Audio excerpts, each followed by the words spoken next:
Welcome to our program on Kardec Radio.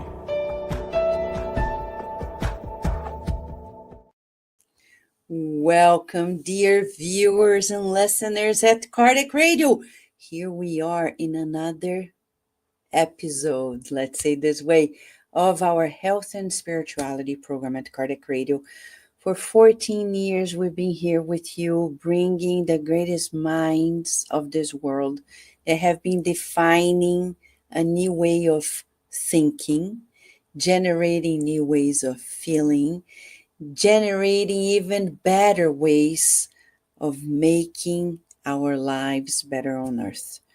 There are wonderful people in this world, and amongst them, I have to tell you, one of our best friends at Kardec Radio, Dr. Stephen Post. And today we're so honored that he's back here at Kardec Radio to talk to you and I about a new book.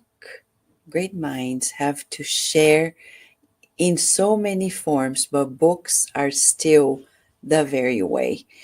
The book is Pure Unlimited Love, Science and the 7 Paths to Inner Peace. Dr. Stephen Post has written this book, and let me say this way. He is the director of the Center of Medical Humanities, Compassionate Care, and Bioethics at the Renaissance School of Medicine at Stony Brook University. He co-founded the Institute for Research on Unlimited Love. He is the author of several books, including Why Good Things Happen to Good People, and he has authored over 400 articles in peer-reviewed journals and has been interviewed by leading newspapers around the world. He is an elected member of the New York Academy of Medicine and the Royal Society of Medicine, as well as founding fellow of the International Society for Science and Religion. He lives in Long Island, New York, and he is a good friend of ours here at Kardec Radio.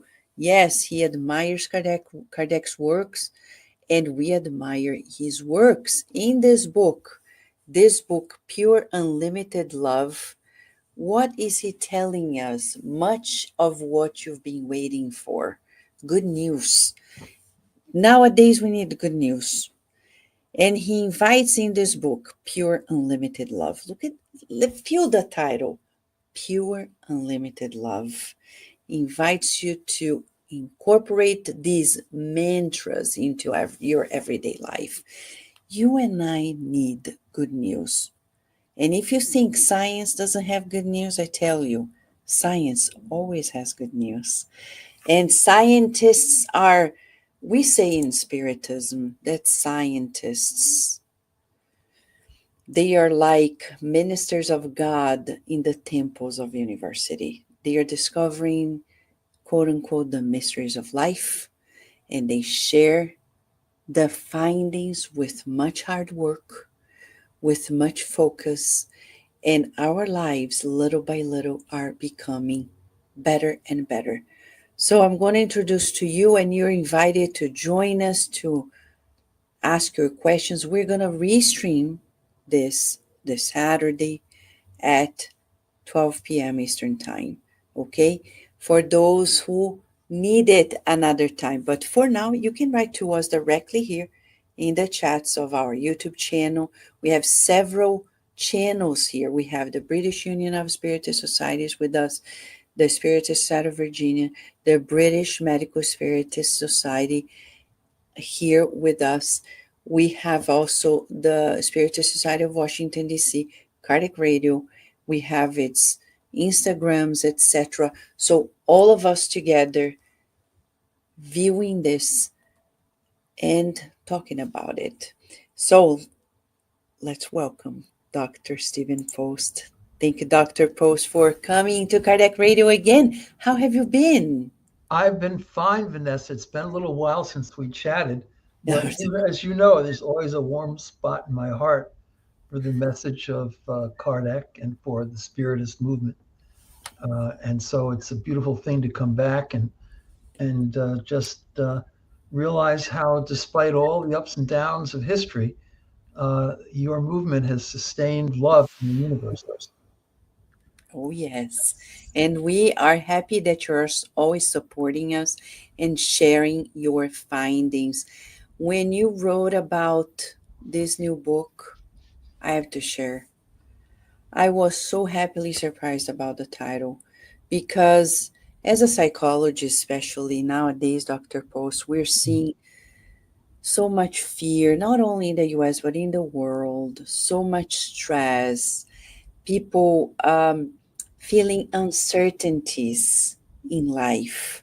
And there you come with this amazing book with an amazing title that is truly unbelievable. How did that begin? I know you've been working for decades in this beautiful work of the institute, but still, how did the first spark of this book came to you? Well, I was blessed because I knew a wonderful gentleman named John Templeton. Sir John Templeton was an investor, and we became fast friends in about 1990. And he really loved the expression pure unlimited love. So, in many ways, this book is a tribute to him. Mhm. He died in 2008. Uh, but just before he died, his son Jack, who was a surgeon at the Children's Hospital of Philadelphia, gave me a call on my flip phone. And he said, Dad is dying. His father was down in Nassau. And he has a final book he wants to write, but he doesn't think he has time to write it. And he didn't. And he's asking if you would write it for him, which is pretty daunting. Oh So, no. so he trusts you. He thinks you know his way of thinking. And I asked Jack, well, what would the title be? And Jack said, Is Ultimate Reality Pure Unlimited Love? So I did write that for Sir John. And this, in a lot of ways, continues my loyalty to that relationship and to his ideas. So it's a beautiful thing for me to be able to offer this, even as I get a little bit older now. Yes. And I know the core idea. Let me read it to the people who are with us. Pure and limited love, science, and the seven paths to inner peace. Mhm. The core idea, and there is a quote here: when the well being of another is as real to us as our own, we enter the field of love. Yes. And there is this definition about pure and limited love as the divine energy that heals, dignifies, and unites all beings. Um, I mean, I know the Institute is very unconventional and it researches beyond some of the paradigms Mhm. in traditional science, right? Yes. And I would like you to share with us how, you know, the current state of sciences validate this core idea of the book. Well, in lots of different ways, pure unlimited love isn't just a concept or a definition, it's a reality. It's an ultimate reality in the universe. So one of my friends here, I quote in the introduction, Jeff Trilling, who for many years was the head of family medicine here. I said, Jeff, what is pure unlimited love to you? And he said, it's the first thing you see when you close your eyes for the last time, hopefully. And that tells you something. In other words, it's not just unconditional love. That's why we don't use that language. We want something that's much more universal, much more cosmic, much more about the ultimate nature of the energy in the universe. And pure unlimited love seems to fill that bill. So many physicists now have come around and mathematicians, and they've come to agree that unlimited love underlies the universe, the constants, the mathematical dimensions, all the tremendous thermodynamics. There has to be some sort of mind of unlimited love behind it all. And that's very well accepted by over half of modern physicists, which is nice. But we've also done a lot of studies on the seven paths Mm. and different expressions of love. And that's a whole nother piece of it, which is really the core. So in the introduction, you mentioned, let me just open here. You mentioned that about a national survey Mhm. conducted by Lee and Paloma and you, Mhm. that about 80% claim to have experienced such divine love directly Yes, or otherwise through others at least once, and about 40% claim to have experienced it more than once. right. Have you experienced it yourself as well? Oh, yeah. And by the way, about 20% of those people feel that they experience it all the time. They Yes. just go through day to day life feeling this incredibly warm, effervescent love for everybody. And it's nice to know that there are people like that. Uh, so, sure, I've experienced that in my life. And I talk a little bit about that in the book, but I try to keep it Yeah, away from my own narrative. of course. But sure I have. I've been very fortunate.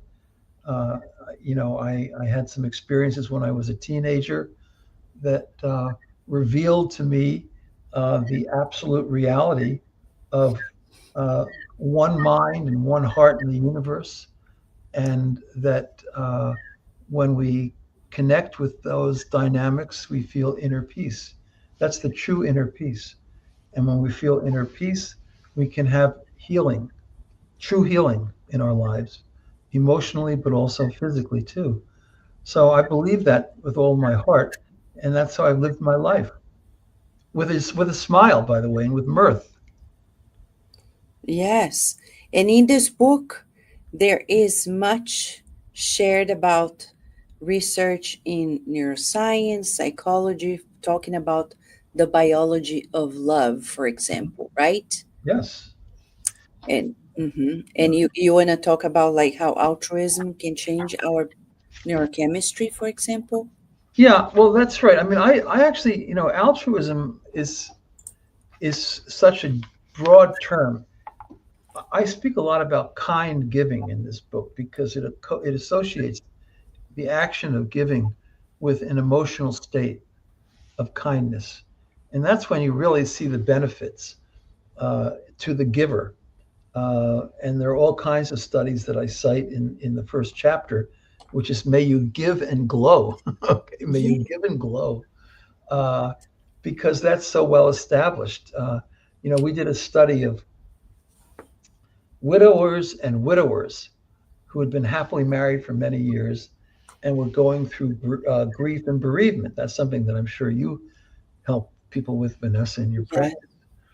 And we found out that the ones who could self report that they were helping others in their neighborhood, not just through formal volunteering, but just, the neighbors, the people in their local faith communities, in the schools, whatever it might be, the hospitals, they were getting through this process more quickly and in a more enduring fashion. So we published this in a good journal, and the New York Society of Widows and Widowers saw Uh, this, and they called me. Sitting right here in this audience, I got a phone call, and never heard of that organization, but it's a pretty big organization. And they were having a national meeting in Manhattan.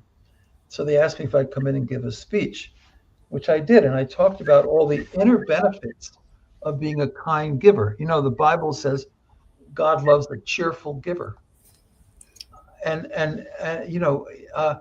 it doesn't work if you're being forced to be generous, if you're doing this for tit for tat kinds of reasons. yeah. But just put all that on the shelf and get rid of this whole attitude that has become so dominant, I think, in some parts of our society, uh, um, just transactional life.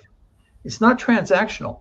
There are internal benefits and liberating benefits of just engaging yourself in meaningful helping activities with kindness.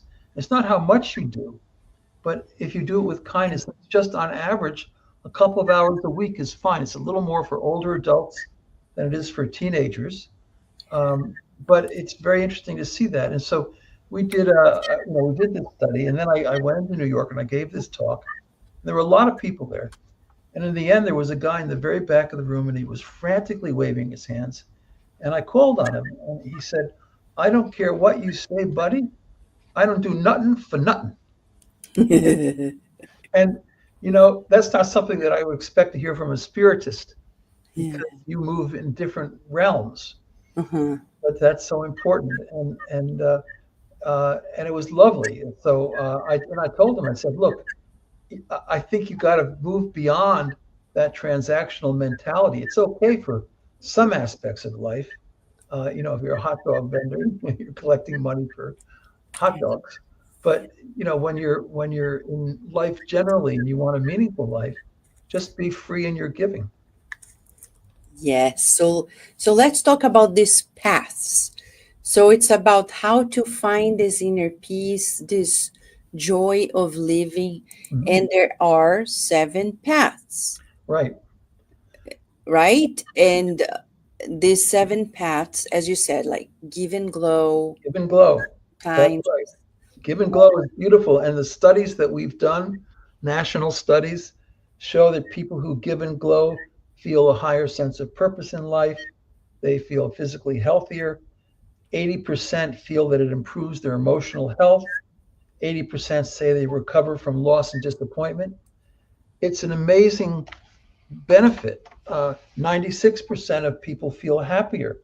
So if you want to have a prosperous, thoughtful, elevated, cheerful life, become a giver, but a giver from the heart, Yes. a giver from the heart. And so that's why I don't just talk about altruism, because altruism can be, the people who rushed into 9/11 to save folks, they were wonderful.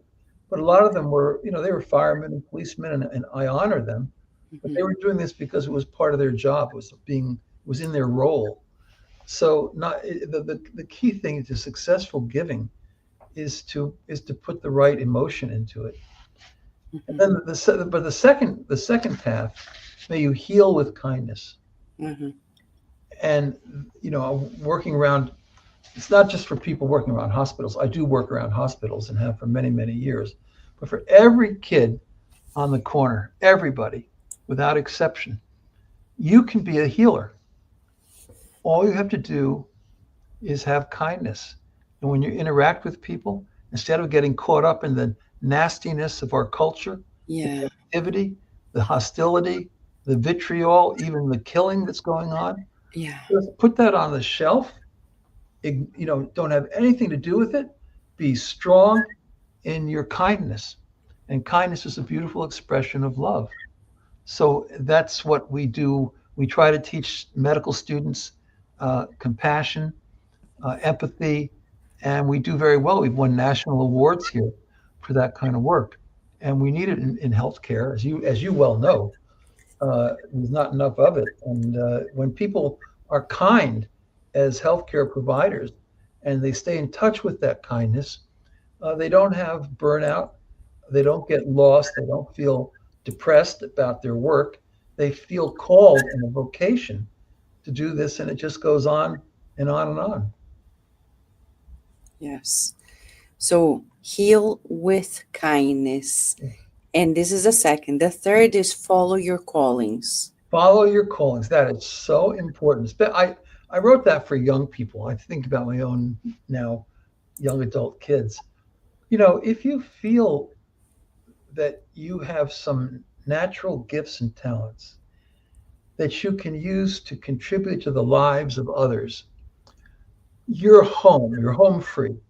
Just make the most of it in your life. You stick with it. Don't get diverted by a little more prestige or a little higher paycheck. If you can help it, just go straight with your callings. And in the end, you'll have everything that you could possibly need. You will be blessed. Having a calling in life is really being able to give and glow forever.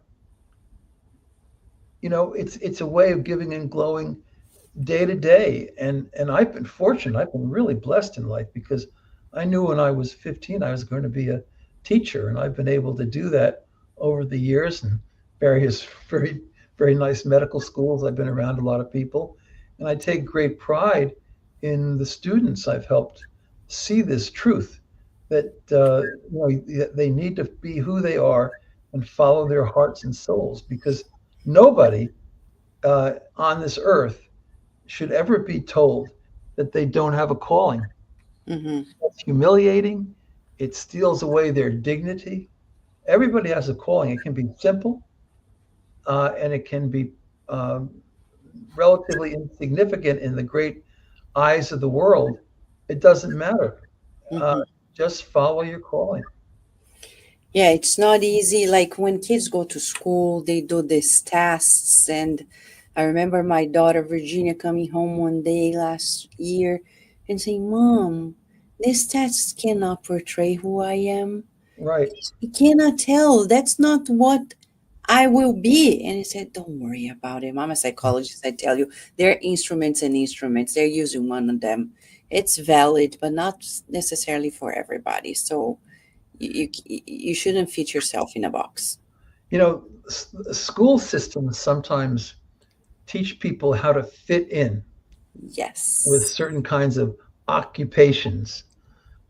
But what we need to do more of it is help people discover their callings. And if we can do that, we will have a much more prosperous world, and people's lives will be that much happier. Thomas Edison was Hmm. thrown out of school when he was 12 years old. His teachers in Milan, Ohio, said that he couldn't focus his mind. And that's probably true. And his mother loved him enough to say, Look, Tom, you can stay here home on the farm. We lived on a little farm in Ohio. And all you need to do is go into the barn and tinker. Just try to invent things. And she said to him, quote, Thomas, you can be a light to the world. And he was. He was. People don't realize that. And actually, she was quoting the New Testament when she said that. Oh, wow. So, she understood that his calling was very profound and it was his destiny. And it did not matter if the teachers didn't see it in him or actually even humiliated him and threw him out of school. He was remarkably unhappy about that, but he got over it and he had a very wonderful life. Exactly. Wow. So that's why you say it's a path. It's a path. So I know we're talking about the third one of them. There are four more before I ask the next question. Now, this one is I have to confess, my preferred one. Raise kind kids. Yes. May you raise kind kids, kind children. That's so important. I have a couple of kids. They're not kids anymore, but the thing I'm most grateful for is that I believe they're both very kind. Oh, Uh, and they've had pretty good uh, careers in a sense, but I never put career ahead of kindness mm, and love.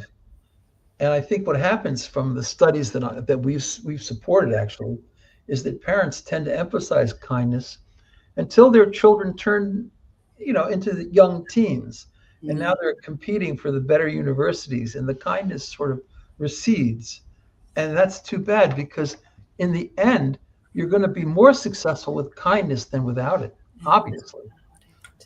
And so and then we funded $4 million worth of research on how do you raise kind children, and that's all in the book. And there are lots of interesting techniques, everyday techniques for parents to focus on. Like just have a little family list of agreed upon values, just 4 or 5 points: kindness, forgiveness, gratitude, whatever. And when there's a difficult moment in the family, when something seems to be quite off target, don't lose it. Don't go screaming. Just gather together and talk about the values that everyone's agreed to on that list. You need that center of culture in the home because the world around us is anything but what we need. It's just pulling us away from our centered kindness and love, which is our soul. It's pulling us away from who we truly are in our hearts. So we need to have reminders of that. And the studies show that families that have those kinds of devices in their homes, instead of going ballistic when a child makes some error, they actually come together and they have these thoughtful conversations about these core values that define their family. Mm-hmm. So that helps a lot. Also, volunteering intergenerationally is important, and when the parents have their kids involved in volunteering, including volunteering outside of your sort of in group, if you will, actually socially, but just sort of doing something that might be a little unexpected, stretching your children out so they're not just myopic Yes. interests, but they have a sense of a shared humanity. That is incredibly valuable. So I think, we've forgotten. I mean, it's one thing to bring kids into the world. you know, I mean, I don't want to diminish the challenges of childbirth. Don't get me wrong, okay? Oh, I know. But It's hard. the challenge though is raising a kind child, and sometimes they get so sucked into the technologies. So I hired a woman here at Stony Brook who became she's a physician, Stanford graduate. She became our physician documentary filmmaker. And Oh, she did wow. a movie called Screenagers. You may have heard of it. Screenagers, Delaney Rustin. It went all around the country, became the most popular documentary of the year. And it was really basically an honest assessment of how parents can struggle, but how they can succeed in getting their children into real, meaningful, loving relationships that are not completely subjected to the technological imperative. Yeah. Would you say that of the seven paths, this one, raising kind kids, is the most urgent one in I the think world? I think it's right up there. I think it's right up there. It's hard, incredibly urgent. And I'll tell you, as a parent, um, if your kids are not kind, if they're getting into all sorts of bad trouble, if they're in bad relationships, if they're doing hurtful things, it's very painful as a parent. And you do begin to blame yourself. Hurt people, and sometimes it's because we just completely got out of control with our anger and rage, uh, with a 2-year old. And so when I begin that chapter on "May you heal with kindness" with a few lines that I think are beautiful, and just listen. It's just 7 lines. As we come into this world with our first breath, we are completely open. There is no judgment, no preformed sense of self or other. We are in that moment pure love. Before words, before rational thought, our visceral experience penetrates deeply. We sense the complete love of a parent holding us just after birth as it flows into every fiber of our being. And if there is fear, worry, or rejection, this too is felt in full measure. And we funded studies at Yale about how even toddlers, 1 year old or 18 months old, are perfectly capable of empathic emotions. So this myth that the child doesn't have empathy is really bad science, Mm-hmm. very bad science. I was at a meeting 3 weeks ago in New York for the Templeton Prize, and Jane Goodall was there, the great primatologist. Oh my. In fact, we had dinner together, and the next morning, she flew to LA to give a talk, and she passed away. She was 91. She seemed so perfectly healthy. She had a calling. She wanted to reverse the negative, unscientific myth that non-human primates were all nasty swashbucklers. And so she went into the wilds and with very careful observation She noticed that these non-human primates are perfectly capable of kindness and generosity and looking after the most vulnerable in their groups. And so, hey, she changed the world because by changing how people thought about primates, she was Yes. changing how we think about ourselves. Yeah. So I think she was beautiful. I love Jane Goodall. And I'm very sorry she passed away, but she did so much good in her life for so many people. What a legacy. And talking about love and the healing power of it, you wrote that love heals individuals and communities. So, how does research actually show this healing power? Oh, love heals. Love heals. If you look at, I mean, there's so many studies. I've been publishing these for 30 years, in the best scientific medical journals around. But if you look at every area of health, uh, kindness heals. In addiction disorders, there's the AA movement, the 12-step movement, and the 12-step is the golden rule.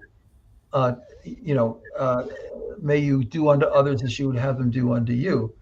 And by getting into that mindset and living that life, you not only help them, but you also tap into your own strengths and your own great uh, veracity and the truth of it all. So that's for sure. But there in every literally every area, um, uh, love heals. If you have that parent who can, surround you with that sort of quiet, beautiful love as a child, you are predictably, and you know this as a psychologist, you're predictably going to have a better life, and your peers in your adolescent years will identify you as kind. So it's a kind of a transmission. You sort of pass the torch. Doesn't mean that if you have some disadvantages, adverse childhood experiences, ACEs, they call them, early in life, that you're cooked. It doesn't mean that. You can Mm-mm. have the right community, like the Spiritists, you know, where there are a lot of wonderful, loving people, and that can make up for some of these deficits. You can marry the right person who's compassionate, and that can help a lot. And you can find your callings and find meaning in those callings and help people. So you can benefit tremendously, but you still start out with a certain disadvantage if your early childhood is disruptive. I've studied a lot about Adolf Hitler, and his father was so brutal. He was brutal to him, in a small town in Austria. He loved his mother very much, but she died when he was fairly young. So he just had this very, very brutal father. And you wonder how a person like him could do the terrible things he did. Mm, Well, there's always, hurt people. exactly. And that's what we need to understand. I agree. And this goes back as you talk about again, I'm going to go back to the other paths to inner peace. Know the one mind. Yes. It's like the source of this love. Well, that's Kardec. I mean, I'm a Kardec fan. I actually read his stuff. I have some of your books, your paperback books of his collected writings, and I take him seriously because I also, I believe that, as he did, that there is one mind. Believe it or not, there is only one mind.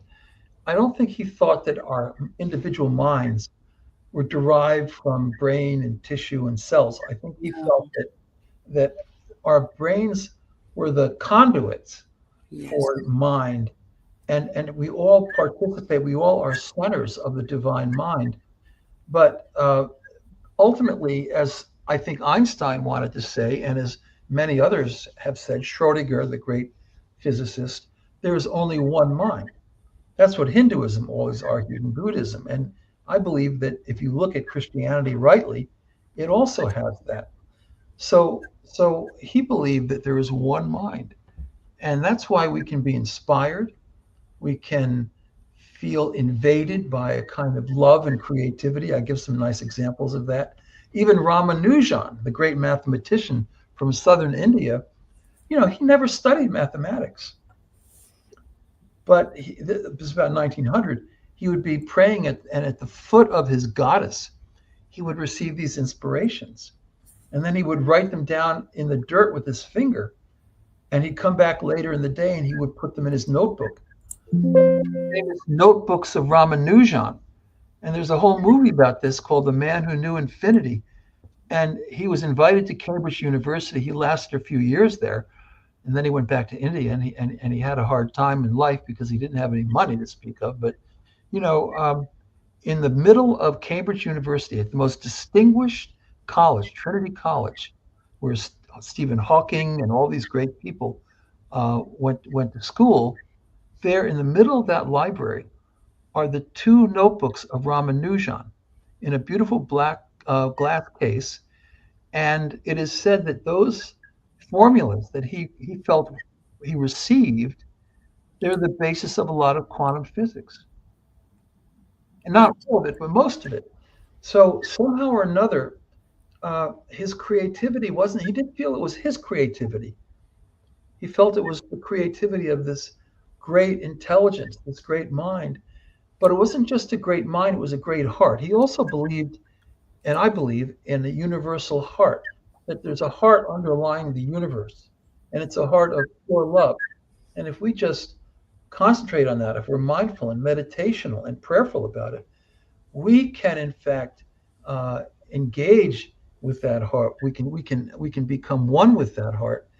And if we can do that with mind and heart, we can have true inner peace. So yeah, that's how I define inner peace. And absolutely, and then we can have inner healing too.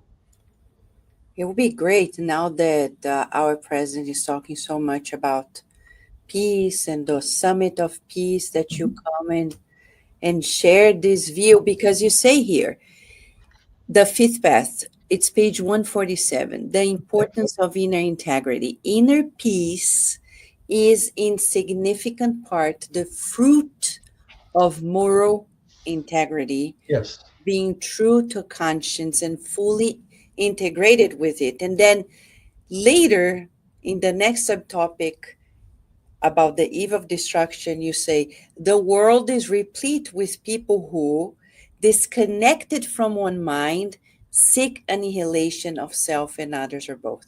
So bottom line, you're telling us that the lack of this inner peace generates the lack of the collective peace because we are disconnected with this one mind.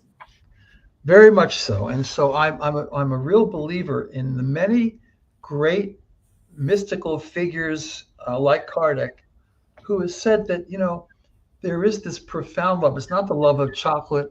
It's not the love of designer jeans or whatever. It's this profound other regarding love when the security and well-being of another is as real to you as your own, and sometimes more so. You love that person. But then, we struggle with love because we're unwise as parents. We can be myopic and centered on our own in-group and not care much about the neediest. We can be erratic in our emotional state. So it's a spiritual energy in the universe, and if we can connect with that, that's what spirituality is really about and what it's for. And so yeah, many people talk about these moments when they were literally invaded by what they felt was not their own love, but a love that came through them from beyond. And that is ultimately what pure unlimited love is about. Yeah. And it's interesting you're talking about love. I particularly love the United States of America so much that we actually started Cardiac Radio on July 4th Oh, right. of noon. And there is this beautiful foundation. I know it's Mhm. for some people paradoxical, but you say here that we are in America currently spiritually empty. Like there's some form of empty spirituality Yeah. happening. Can you tell us more about this? Well, I'm not so. There is an overwhelming anxiety and adversarial quality in our lives because we don't quite understand that we can have difference of opinion and still love each other. Yes. I grew up with an Irish Democrat mother, Molly McGee, and a very Republican dad, Henry Post. And they would argue sometimes at the dinner table, should it be Nixon or Kennedy, 1960? They never uh, ever thought about separating. And nowadays, people actually break up their marriages over politics. It's not worth it. Politics, I just want to say, is not the ultimate reality. I don't diminish its importance, and I think that we can be politically involved in various ways, but not at the cost of our souls. Not if we're just so hung up in vengeance and literally enough hatred to go shooting people for no good reason at all. So Mhm. it's just unacceptable, and the violence that this breeds is pathetic. So I think we can overcome it. I'm actually very optimistic about America. I love America too, as do you. Mhm. Um, it's got its limitations, its flaws here and there, but overall, it's the greatest experiment in love and freedom and justice that we've ever had on the face of the earth, and we have an investment in helping it to succeed. So that's really my feel. That's why the seventh path, may you honor the spirit of freedom. Oh my. Yeah.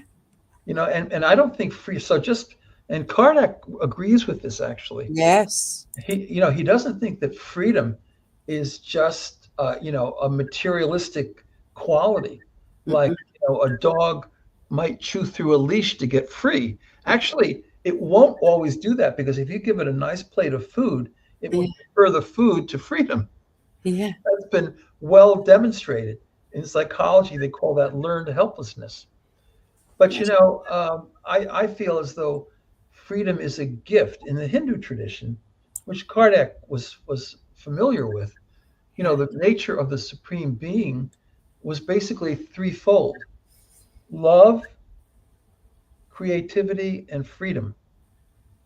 And you and I and everybody listening to this, we exist to manifest in our own lives love, creativity, and freedom. And that freedom is a gift because we're participating in this spiritual mind that you spiritists understand better than almost anybody else. We are centers in this one great mind, and the quality of that mind includes freedom. So we seek freedom uh, because of our spiritual nature, not be actually most of the, as you well know, most of the neuropsychiatrists and neuropsychologists and neurologists generally don't think there's any freedom in the universe. They think it's all determinism. So you almost, this is Sir John Eccles, who was a Nobel Prize laureate for his work on figuring out the communication between brain cells. He was my teacher for a while at the University of Chicago. He said you can't get mind out of matter any more than you get blood out of a stone. So freedom isn't coming from matter, he would argue. It's coming from mind. It's just, and that's my perspective in the chapter. So it Mhm. connects with the idea of may you know the one mind. But freedom is immediately in every great tradition connected with the golden rule: do unto others as you would have them do unto you. Not the minimal view. I mean, do not do unto. That's important. You don't want to go home tonight and feel good about your life because you didn't kick anybody in the shin, but actually to do unto others, to use your moral imaginations, your spirituality, and to be asking yourself, how can I contribute and benefit the people around me? That's the real golden rule. And that's what freedom is. Freedom is living in that rule. And you're talking about freedom. Freedom is divine. It's in the law of nature. Yes. Talking about nature, the other path. You mentioned it briefly. It it's so important to go back. You mentioned about Jane Goodall, cherish the gift of nature. It's Yeah. this reverence for earth to renew balance. And you give a couple examples here in the book about ecotherapy, forest bathing, and how this unity with nature will restore us, Yes, will give us a sense of balance, which is foundational for peace, right? yes. Yeah, so now people are beginning to talk about nature deficit disorder. Now, I actually show up sometimes at the psychiatric emergency room on the weekends just to kind of get a sense of where people are at. And I run into so many individuals, not just young people, but just individuals generally, and they've never really realized how important it is spiritually to connect with nature. And if you go to meditate in your village wherever you live, you'll typically find that there's a wind chime and the sounds are beautiful. You might see a statue of St. Francis of Assisi. You might see or might hear water coming down a little incline into a pond. So there's something about nature and spiritual practice, meditation and prayer, that is very, very central. And I'm horrified that we've gotten so far away from loving nature, the love of nature. I actually, I say, the pure unlimited love. Well, we should be loving the eternal, divine, supreme being. We should be loving one another. We should be also be loving ourselves properly, and we Mhm. should be loving nature. So those are the four loves in this book, and every one of them is important. They're very interrelated. So I live on Long Island. I take a ferry from a little town called Port Jefferson across Long Island Sound at least once a month, just because it's an hour and a half ride one way on a ferry over the water and the waves and the seagulls are out there. And then I come right back. I don't even get off. I get a round trip ticket for $26 because it brings me back. And I just love doing that because it's so liberating. And you can breathe deeply, you can practice mindfulness, you can utilize nature to strengthen your spiritual centeredness. And I think that's very, very important. And Dr. Post, I understand that you talked about having hope for humanity's capacity to live this pure, unlimited love. But for regions in this world where we're living critical, like wars, Mhm. and people are trying to rebuild their lives out of, ruins. And so, how do you see hope in those extreme cases? Well, I'm not naive about human nature. Human nature, disconnected from the divine, is capable of all kinds of mischief. So I think that inner peace has to begin when we feel within ourselves that connection with one mind, with one heart. And you have to look inside, look in the mirror, because there isn't any real good, solid external peace until we calm down ourselves inwardly and become the sorts of people from whom peace in the world naturally emanates. Now, I realize that there are real adversarial forces, including in group, out group conflict. A lot of Darwin, later on in his life, Darwin got away from the selection of the fittest, of the individual. He went toward group selection theory. And he said that all this kindness and natural empathy and love and care that we see in human nature, a lot of it comes because group one is more successful than group two. Part of that success is having those healing qualities in your community. But the flip side of it is that we also have these in group, out group conflicts, and we don't have full inclusion. We don't have a common humanity. So he thought that the goal of spirituality and of philosophy, he quoted Immanuel Kant, was to realize that those differences between them and us that we think are so pivotal are actually not important at all. They don't amount to anything if you analyze them logically. And I think that the part of the problem of our times is that we've gotten so caught up in these ancient hysterical uh, uh, uh, animosities uh, Hmm.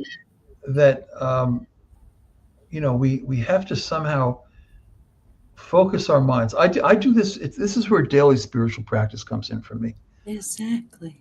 I mean, as you see in the introduction, I get up in the morning, and I have since I was 15. I get up about 5, and I do mindfulness meditation. I have a real routine that I go through, and then I ask myself, because I know who I'm going to see over the course of the day. I work in these fairly stable environments, and people work under me, and I have leadership roles. So I know if people have certain needs.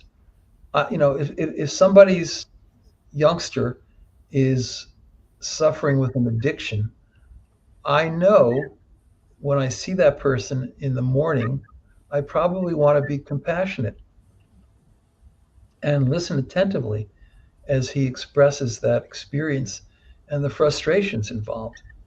And then there might be somebody who I know is getting a little off track.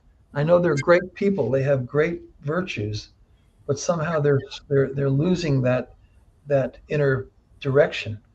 So I had to exercise carefrontation. That's another expression, right? Which I borrowed with permission from M. Scott Peck when he was still alive.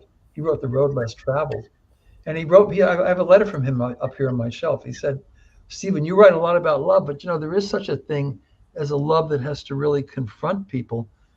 And we determined that we didn't like the word confrontation. Yeah. We like carefrontation. Yes. It works a lot better.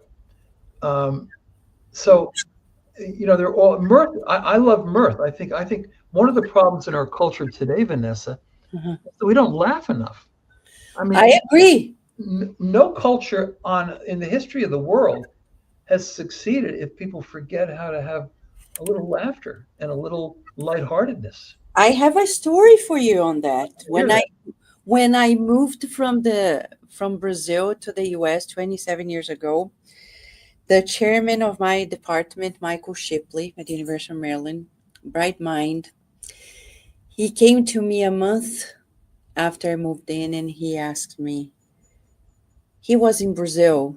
That's how I met him. He was at our university there, University of São Paulo. So he came to me and asked, Vanessa, are you happy here? I said, yeah. Do you miss Brazil? Of course. And he says, what do you miss the most? And I Uh, had to share. I said, I miss the laughter. I yes. miss the joy of living because in Brazil, we're not shy. And then he looked at me and said, Vanessa, remember, here we're very serious. And then I started laughing. I said, you have to, you You know. have to laugh. So as well as I do, the studies on laughter. Norman Cousins, The Anatomy of an Illness.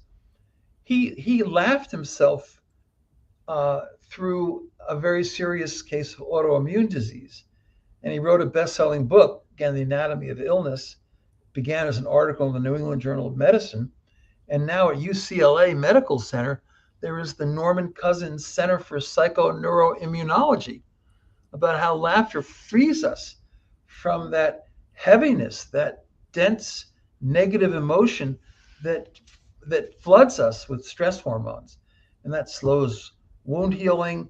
It affects metabolism. It's bad for the heart and vasculature, and it even affects the hippocampus, a part of the brain Yeah, that's identifiable as involved in the onset of Alzheimer's disease. exactly.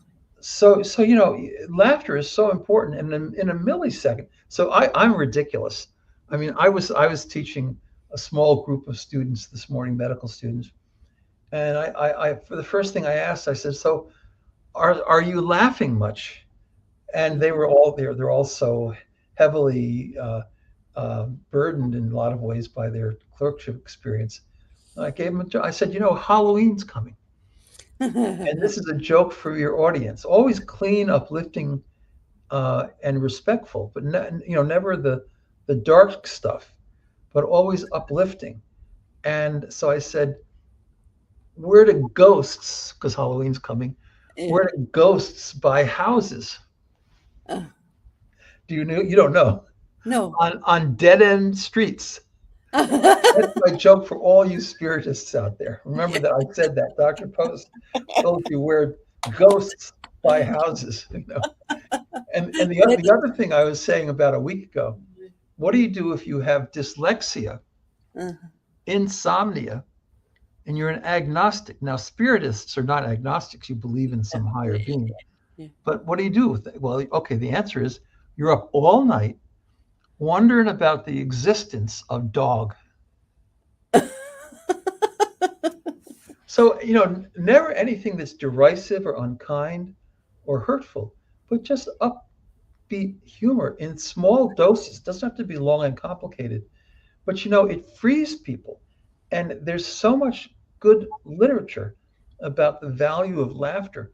And all the non-human primates that Jane Goodall studied, they laughed like crazy. Yes. And you wonder, like, how come people sometimes laugh like crazy? It's because it's who we are. But also, I believe that there's the laughing Buddha. There's laughter in the divine in Hinduism and in Christianity too, Mm-hmm. um, and Judaism, and so we need to recognize that laughter is an expression of love. Yes. And if you don't have laughter, how can you love if With there's no laughter? yeah. Just asking. I mean, maybe you can do it, but it would be sort of Yeah. Something is harsh. missing there. The emotional body language has to match the feeling. Yeah, absolutely. So you've probably noticed this with me. I'm very mirthful. Yes. I mean, it's not that I'm unserious. I'm very serious. I have to be because I've Yeah. been very productive over the years, and I've had to navigate all kinds of challenges, um, professionally and in other ways. But I'm always mirthful because my mirthfulness is a quality of my spirituality. But would you say that you writing this book, Yeah, it it changed something else personally in you? I would say it consolidated Oh. an awful lot of the things that have been important to me. And it's a serious book, but it's not so serious that I don't have some nice little anecdotes and vignettes and stories and so forth. Uh, but it's ultimately, yeah, it's about the work of the institute. We've studied all these different areas of love, the wheel of love, um, the ways of love, and again, I can't come to work with my role as a leader and just walk around spewing the word love because people get confused by it. They don't know what it is. It's actually a good way to lose your job in Yes. today's world. But they know the expressions of love. They Yeah. know that how love can be manifested depending on the needs of the people around you. And so, creativity, loyalty, mirth, celebration, listening, respect, forgiveness. The fellow who unfortunately made a medical mistake, and as a student, it resulted in the death of a patient. This wasn't here, it was actually in Cleveland. Mhm. And he was ready to quit medical school. He came into my office because I was chairing the committee on students. And I said, "How are you doing?" I'd heard about this. And he said, "Well, I'm going to leave. I'm leaving school." And I said, "You cannot do that." And I said, "Let me give you a quote from Martin Luther King, which I picked up from the desk of a neonatologist in Louisville, Kentucky one time. He had it inscribed in teak. Those who make no mistakes make nothing. And that's something for every kid who's listening to your radio program to Mhm. remember. Those who make no mistakes make nothing. I've made mistakes, and you've made mistakes. We've all made mistakes. And I don't ever like to give the impression that somehow my life is perfect or has always been perfect. Not at all. But I've done my best. And the key thing in life, maybe a final point, is that you have to expand the canvas. It's like one of those Jackson Pollock paints where he just throws down a lump of really ugly paint and it just looks like hell. But then by the time he covers it up with these beautiful lines of all different colors that just seem perfectly, they seem to be inspired by Mhm. ultimate reality almost. And it winds up in the most important museums in the world because he was able to expand. And that's what you have to do in life. You have to expand. And that includes all the negative conflicts in the world. You have to expand the canvas. One little story. I got here to Stony Brook. And I'd been doing unlimited love work for a long time and been on a lot of news shows. And amazingly, a young cub reporter from the Three Village Herald, the local paper, I'd never heard of it, had done an interview with the dean of the medical school, the transplant surgeon, and my department chair, and said, "You're hiring this guy to talk about empathy and compassion and teach ways to be that way with your students. But what about this pure unlimited love stuff?"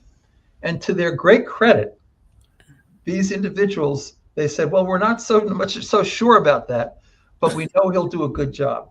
So the next morning, I called the president of the university, Shirley Kenny, and I said, "Shirley, you recruited me for this, and now you've probably seen the Three Village Herald. Has anybody called you up about it?" And she said, "Yeah, I got some calls this morning." And I said, "Who called you?"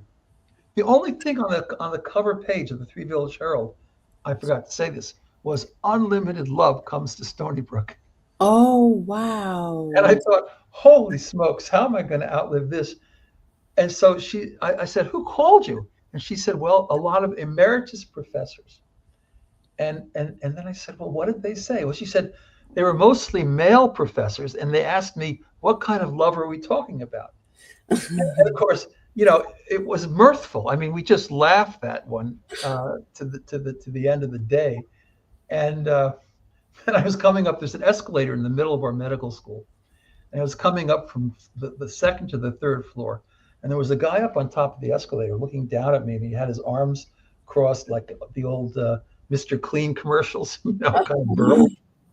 And I'd never seen this guy before. I'd never been in the building before, and I looked at him, and I said, and he was staring at me, and I looked at him, and he said, "Are you Dr. Post?" And I said, "Yes, I am." And he said, this is the first thing anybody said to me in this building: "Are you going to save us?" And this guy's a very distinguished microbiologist, world famous. And I said, "Well, I'm not 100% sure of this, but I'm going to do my best." And we just laughed and became great friends. And so That's the point is that sometimes, life hits you in the face and you realize this is not an ideal situation, but it's always there for a reason. And mhm. you always have adversaries and difficult moments because they're only there to bring out the best in you. And nobody has an enemy. I do not have any enemies in my life.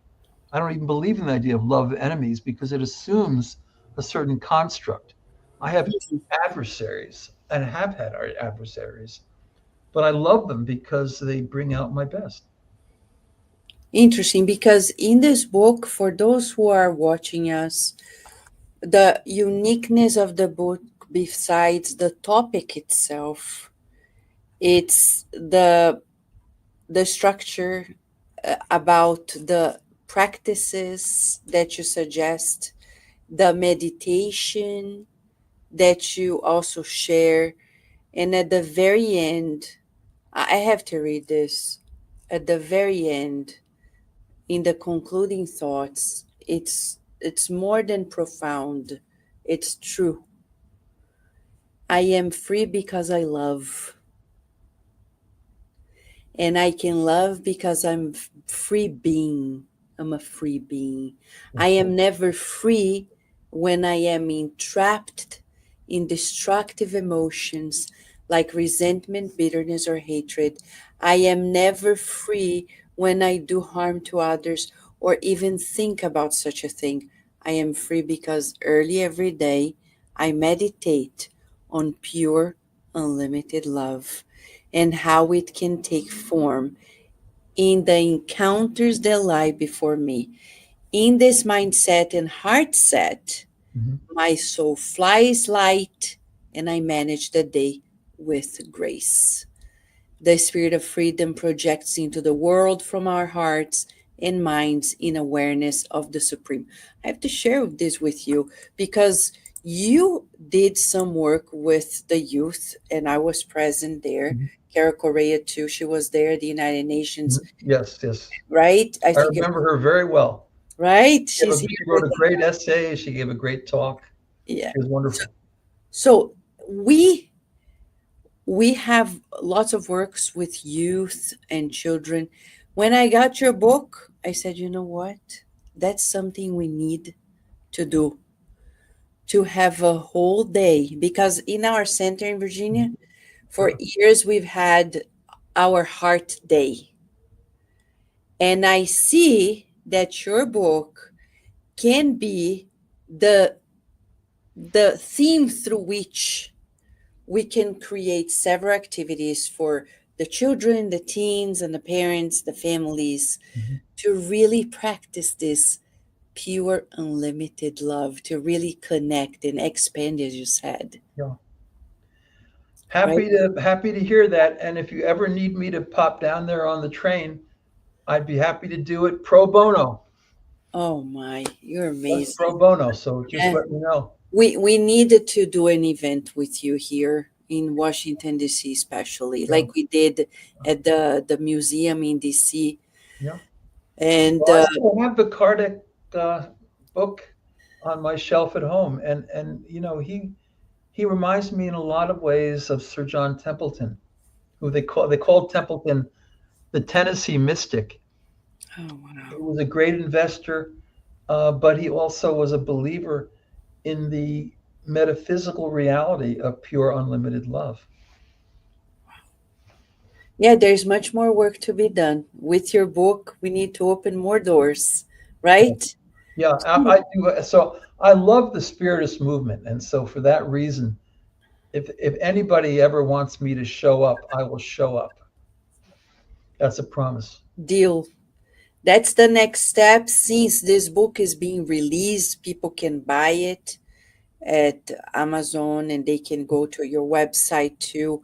You're so easy to find, you're everywhere, and people can get to know of this book and the practicality of the book. Yeah, It's not only about the research, the stories, but the tips on how to practice, the yeah, meditation, and to really practice this. I love this. Like every morning, you really connect with this pure unlimited love, mhm, and the sense of life changes.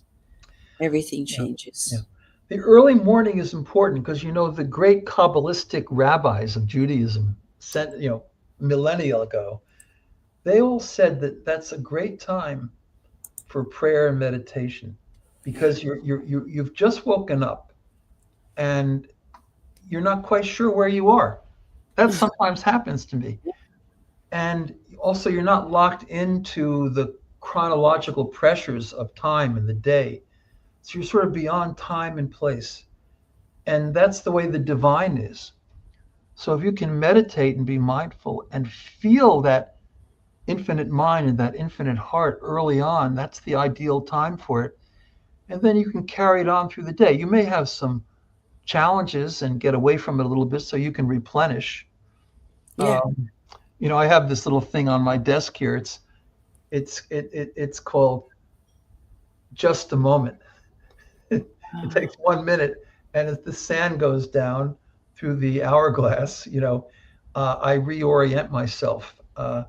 And you do have to be vigilant, but don't forget how important the morning is. And then in the evening, as I say in the book, you want to ask yourself, um, how did I do on the wheel of love? Was I compassionate? Did I do some small kind act? Was I forgiving? Was I mirthful? Was I respect? You want to think about the day a little bit in retrospect because that makes a difference. Dr. Post, you're so much in our hearts. So much wisdom. We're going to sleep better tonight for sure. Okay. Better as well. But I have to share. I have an idea, okay? One more thing. I think if we send the copies of the Pure Unlimited Love to the Congress, the shutdown is going to end the minute after. Well, I hope so. I could send some to the White House too.